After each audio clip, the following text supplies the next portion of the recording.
Guys again welcome you all to my YouTube channel Codingpedia. Guys आज की video में भी हम एक इंपॉर्टेंट टॉपिक पढ़ेंगे related to chapter digestive system. ठीक है गाइज, ये टॉपिक भी काफ़ी इंपॉर्टेंट है और इसकी गाइडलाइन भी काफ़ी इंपॉर्टेंट है। गाइडलाइन की हेल्प से आप क्या कर सकते हो, ऑप्शंस को एलिमिनेट कर सकते हो। आज की वीडियो में जो हम टॉपिक पढ़ने वाले हैं वो हमारा टॉन्सिलेक्टोमी और अडेनेक्टोमी होगा। ठीक है, आज की वीडियो में हम देखेंगे कि इससे रिलेटेड आप क्वेश्चंस को कैसे सॉल्व करोगे, क्या गाइडलाइन है जो कि आपको फॉलो करनी है इस टॉपिक के क्वेश्चंस को सॉल्व करते टाइम। ठीक है, तो आज की वीडियो में हम इस टॉपिक के क्वेश्चंस और इसकी क्या गाइडलाइन है वो डिस्कस करेंगे और देखेंगे इससे रिलेटेड आपको कैसे क्वेश्चन एग्जाम में आ सकता है अगर आया तो। ठीक है, वो सब चीज़ें आज हम देखने वाले हैं। तो guys without doing any further delay let's get started और इस टॉपिक की गाइडलाइन पढ़ते हैं और इसके जो क्वेश्चंस हैं उनको देखते हैं। ठीक है, देखो गाइज सबसे पहले हम जो हमारा टॉपिक है टॉन्सिलेक्टोमी और अडेनेक्टोमी उसकी गाइडलाइन देख लेते हैं। ठीक है, अब देखो भाई इसकी गाइडलाइन क्या कहती है। Do not append 50 modifier with tonsillectomy and adenectomy codes because these code represent bilateral procedure. देखो भाई इस कहने का मतलब ये है कि जो हमारे कोड्स हैं टॉन्सिलेक्टोमी और अडेनेक्टोमी के, उनके साथ में हम 50 मॉडिफायर कभी भी यूज़ नहीं करते हैं। ठीक है, ये हम क्यों नहीं यूज़ करते हैं, ये हम इसलिए यूज़ नहीं करते हैं क्योंकि ऑलरेडी बायलेटरल प्रोसीजर्स होते हैं। ठीक है, इसीलिए we can not append 50 modifier to these codes.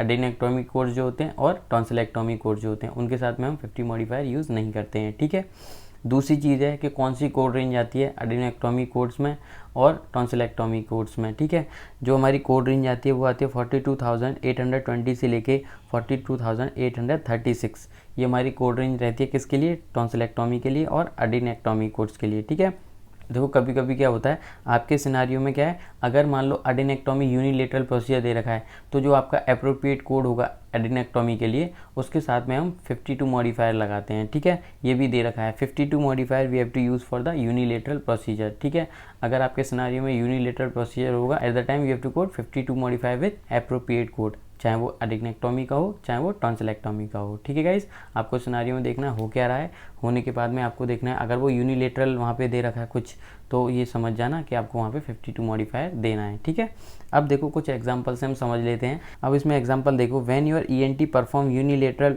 टॉन्सिलेक्टोमी on a patient age 12 year और ओल्डर, तो उस टाइम पे हम क्या कोड करेंगे, उस टाइम पे हम कोड करेंगे 42,826 विथ 52 मॉडिफायर। ठीक है, ये जो कोड है हमारा 42,826 ये किस लिए दिया है हमने, टॉन्सिलेक्टोमी के लिए दिया है।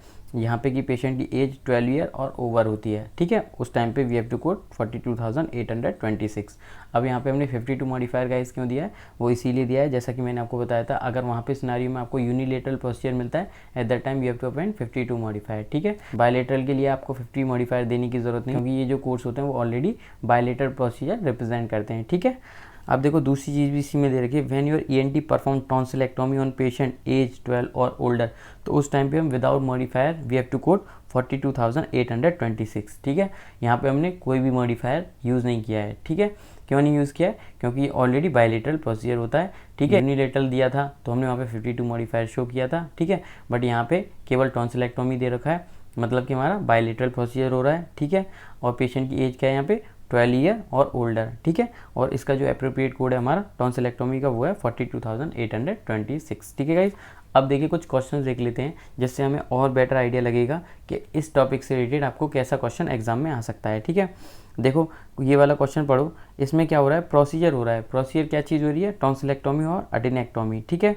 और जो टॉन्सिलेक्टोमी और अडेनेक्टोमी हो रही है वो यहाँ पे बायलेटरल हो रही है। लास्ट में दे रखा है ना, both right and left tonsil were sent as a specimen as well as adenoid tissue. ठीक है, तो हमारा क्या हो रहा है, बायलेटरल प्रोसीजर हो रहा है। ठीक है, यहाँ पे कहीं भी ऐसा नहीं दे रखा है कि ये हमारा यूनिलेटरल प्रोसीजर है, तो मतलब हमारा 52 मॉडिफायर तो हम यूज़ करेंगे नहीं। ठीक है, दूसरी चीज़ है ये हमारा बायलेटरल प्रोसीजर है तो हम 50 मॉडिफायर यूज़ नहीं करेंगे क्योंकि ये कोड जो होते हैं वो ऑलरेडी बायलेटरल होते हैं। ठीक है, तो अब हम ऑप्शंस पे आ जाते हैं। ठीक है गाइस, ऑप्शन ए देखो, बी देखो, सी देखो, डी देखो। अब इनमें सबसे पहले आप देखो कहीं भी आपको किसी भी कोड के साथ में 50 मॉडिफायर तो नहीं दे रखा। ठीक है, देखो अगर आप ऑप्शन बी देखोगे, अगर आप कोड देखोगे बी ऑप्शन का पहला 42,821 उसके साथ में क्या है 50 मॉडिफायर दे रखा है।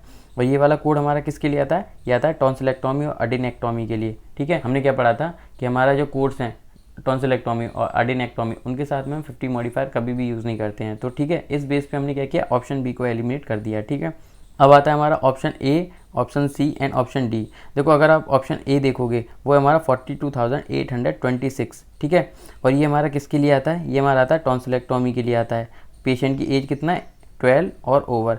यहाँ पे भी हमारा पेशेंट कितना एज है उसकी 24 ईयर, ठीक है। तो हमारा ये चीज़ मैच कर रही है। दूसरा है हमारा 42,831 विद 51 मॉडिफायर। तो ये हमारा किसके लिए आता है, अटेनेक्टोमी के लिए। इसमें एज कितना है 12 और ओवर, ठीक है। तो गाइस इस ऑप्शन को अभी हम रखेंगे। इन्होंने क्या किया है, दोनों को सेपरेट कोड कर दिया है, ठीक है। बट हमारे पास में एक कॉम्बो कोड है, वो है हमारा 42,821 जो कि रिप्रेजेंट करता है एडिनेक्टोमी और टॉन्सिलेक्टोमी एज 12 और ओवर, मतलब कि 12 साल एज हो सकती है या फिर उससे ज़्यादा। और हमारे सिनेरियो में टॉन्सिलेक्टोमी और एडिनेक्टोमी दोनों हो रहा है। और पेशेंट की एज क्या है वहाँ पे, पेशेंट की एज है 24 ईयर, ठीक है। तो हम दोनों चीज़ों को सिंगल कोड से रिप्रेजेंट करेंगे। तो जो हमारा यहाँ पे राइट आंसर होगा गाइज वो होगा ऑप्शन डी, ठीक है। जैसा कि मैंने आपको पहले बताया था कि जब हमारे पास में कोई कॉम्बो कोड होता है तो हमेशा हम कॉम्बो कोड से ही रिप्रेजेंट करते हैं, हम सेपरेटली कोड नहीं करेंगे, ठीक है। जैसे ऑप्शन ए में क्या है, इन्होंने टॉन्सिलेक्टोमी के लिए अलग कोड किया है, एडिनेक्टोमी के लिए अलग कोड किया है। तो ये दोनों कोड को हम सेपरेट कोड नहीं करेंगे, जबकि हमारे पास में ऑलरेडी कॉम्बिनेशन कोड है जो कि हमारा क्या है 42,821। इसीलिए हमारा यहाँ पे होगा राइट आंसर ऑप्शन डी। अगर आप ऑप्शन सी देखोगे उसमें भी ये दोनों कोड दे रखे हैं जो ऑप्शन ए में, तो वो भी हमारा राइट आंसर नहीं होगा, ठीक है गाइस। देखो गाइस बेसिक क्या है, कभी भी आप एक चीज़ ध्यान रखना, जब हमारे पास में कॉम्बिनेशन कोड होगा तो हमेशा किसी भी चैप्टर में हो वो, हमेशा हम कॉम्बिनेशन कोड को ही कोड करते हैं, हम सेपरेट कोड करके शो नहीं करेंगे, ठीक है। हम प्रायोरिटी हमेशा देंगे किसको, कॉम्बिनेशन कोड को। अब देखो दूसरा क्वेश्चन पढ़ लेते हैं, ठीक है। दूसरा क्वेश्चन पढ़ो। 8 year old girl is going to have tonsillectomy and adenectomy for recurrent strep throat. What CPT code you have to code for the patient, ठीक है। अब देखो कोर्स देख लो आप, पहला ऑप्शन देखो 42,825, ये किसके लिए आता है, ये आता है हमारा टॉन्सिलेक्टोमी प्राइमरी और सेकेंडरी यंगर देन 12 ईयर। मतलब क्या है, ये वाला कोड हमारा केवल टॉन्सिलेक्टोमी के लिए है, बट हमारे सिनेरियो में टॉन्सिलेक्टोमी प्लस एडिनेक्टोमी दोनों हो रहा है, तो इसीलिए we can eliminate option A, ठीक है। ऑप्शन बी देखो वो किसके लिए, वो एडिनेक्टोमी के लिए, बट हमारे सिनेरियो में क्या हो रहा है, टॉन्सिलेक्टोमी प्लस एडिनेक्टोमी, तो हमने ऑप्शन बी को भी एलिमिनेट कर दिया। ऑप्शन सी देखो वो है 42,820, ये हमारा किसके लिए आता है, tonsillectomy plus adenectomy younger than age of 12 year. देखो हमारे सिनेरियो में क्या दे रखा है, टॉन्सिलेक्टोमी दे रखा है, एडिनेक्टोमी दे रखा है, और यहाँ पे पेशेंट की एज कितना है, लेस देन 12 ईयर। तो यहाँ पे हमारा जो राइट आंसर होगा वो ऑप्शन सी होगा, ठीक है। ऑप्शन डी में पेशेंट की एज क्या है, 12 ईयर और ओवर, मतलब 12 साल या 12 साल से बड़ा, बट हमारे सिनेरियो में एज क्या दे रखी है, 8 year. That's why we can eliminate the option D, ठीक है। तो इस तरीके से गाइस आप टॉन्सिलेक्टोमी और एडिनेक्टोमी से रिलेटेड क्वेश्चंस को सॉल्व करोगे। बेसिक गाइडलाइन बस वही है कि आप कभी भी 50 मॉडिफायर इन कोड्स के साथ में यूज़ नहीं करोगे, क्योंकि ये रिप्रेजेंट करते हैं बायलेटरल प्रोसीजर, ठीक है।